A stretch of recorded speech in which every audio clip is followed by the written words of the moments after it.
အားလုံးပဲမင်္ဂလာပါရှင်စိတ်ချမ်းသာခြင်းကိုယ်ကြီးကျမ်းမာခြင်းနဲ့ပြည့်စုံကြပါစေကျွန်မကတော့လက္ခဏာဆီယာမဒေါ်ကြီးများဆန်ဖြစ်ပါတယ်ဒီနေ့ပြောပြမယ့်အကြောင်းအရာလေးကတော့ကျွန်တော်တို့လက္ခဏာပညာမှာအဓိကတစ်ခုအနေနဲ့ပါဝင်တဲ့ဂျိုးကုံတွေပေါ့နော်အဲ့တော့ဂျိုးကုံတွေရဲ့သဘောတွေကိုပြောပြသွားမှာဖြစ်ပါတယ်အဲ့တော့ကျန်တဲ့အပိုင်းလေးဖြစ်တဲ့ကျွန်တော်တို့ဒီတောက်ကြဂျိုးကုံတနင်္လာဂျိုးကုံအင်္ဂါဂျိုးကုံတွေရဲ့အကြောင်းကိုပြောကြားသွားမှာဖြစ်ပါတယ်အဲ့တော့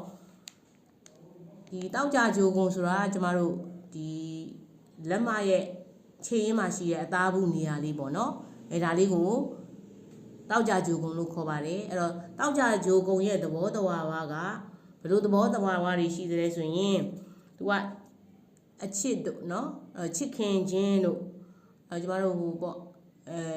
ပါဠိစကားနဲ့ပြောမယ်ဆိုကာမဂုဏ်ပေါ့နော်အဲဒီကာမဂုဏ်ခံစားတတ်တာတွေပေါ့နော်ဒါတွေကိုသူကဖော်ပြပါတယ်ဒီသဘောတဘာဝတွေရှိပါတယ်အဲ့တော့သူ့ရဲ့ချစ်ခင်မှုတွေဒီအချစ်ရေးတို့မေတ္တာရေးတို့ပေါ့နော်အဲဒါလေးတွေကြာရင်ကျမတို့တောက်ကြဂျိုးကုံအဲ့တော့မြင့်ရင်မြင့်သလိုချစ်ခင်တတ်တယ်နော်တောက်ကြဂျိုးကုံကောင်းရင်ကောင်းသလိုချစ်ခင်တတ်တယ်အဲ့တော့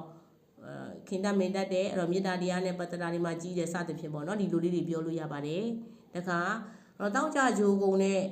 ကျွန်တော်မျက်နှာချင်းဆိုင်မှာရှိရကြတော့တနင်္လာဂျိုးကုံနော်အဲ့တော့တနင်္လာဂျိုးကုံကျွန်တော်လက်ဖက်နှောက်နာပေါ့နော်အဲ့တော့မြင်တာကိုပြောရရင်လက်ဖက်နှောက်နာမှာရှိတယ်အသားဘူးလေးအဲ့ဒါကြတော့ကျွန်တော်တနင်္လာဂျိုးကုံလို့ခေါ်တယ်အဲ့တော့တနင်္လာဂျိုးကုံရဲ့သဘောကြတော့ကျွန်တော်တို့ဒီပြောင်းလဲတာပေါ့နော်အဲ့တော့ပြောင်းလဲတယ်သူကမတည်ငြိမ်တဲ့အနေအထားလေးတွေမှာရှိတယ်တခါသူ့မှာအကောင်းဆုံးအချက်ကလေးကစိတ်ကူးစိတ်တန်းเนาะစိတ်ကူးစိတ်တန်းတွေဟာသူများစိတ်ကူးသလိုမဟုတ်ဘဲနဲ့စိတ်ကူးစိတ်တန်းအားလေးတွေကကောင်းတယ်เนาะစိတ်ကူးစိတ်တန်းကစမ်းကြဲတွေစိတ်ကူးတတ်တဲ့သဘောကိုပြတယ်ဒါကကျမတို့ဒီတနင်္လာဂျိုးကုံကောင်းရင်ပေါ့เนาะအဲ့တော့တနင်္လာဂျိုးကုံတိတ်ပြီးတော့ကျမတို့ဒီအားမကောင်းမှုဆိုခဲ့လို့ရှင်တော့သူကအဲ့တော့အပြောင်းလဲနေတယ်ပေါ့เนาะအဲ့တော့စိတ်ကူးစိတ်တန်းကဒီလောက်ကြီးစမ်းကြဲသူစိတ်မကူးတတ်ဘူးပေါ့ဒီလိုလေးတွေကျမတို့ပြောလို့ရပါလိမ့်မယ်တခါအင်္ဂါဂျိုးကုံကြတော့ကျမတို့ဒီ